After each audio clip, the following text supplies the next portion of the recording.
సాక్షాత్తు కైలాసనాథుడే కొలువుతీరిన క్షేత్రం. ప్రపంచంలోనే అత్యంత పురాతనమైన ప్రాంతం. పరమేశ్వరుని త్రిశూలంపై ఏర్పడిన నగరం.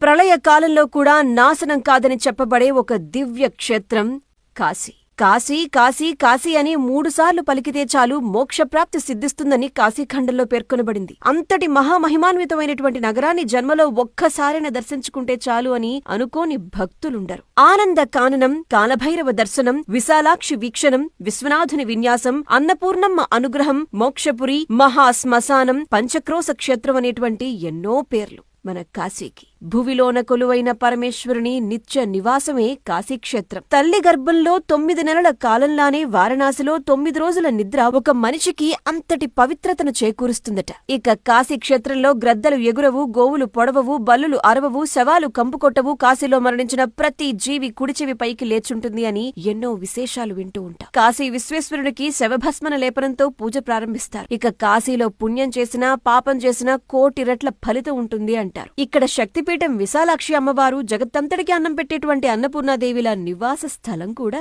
కాశీని. దేవతలు, ఋషులు, రాజులతో పాటు ఎందరో వారి తపశ్శక్తితో నిర్మించినటువంటి 84 ఘాట్లు కాశీలోని గంగమ్మ తీరాన కొలువయ్యున్నాయి. అంతటి అద్భుత క్షేత్రాన్ని దర్శించుకుని పావనం కావాల్సిందే.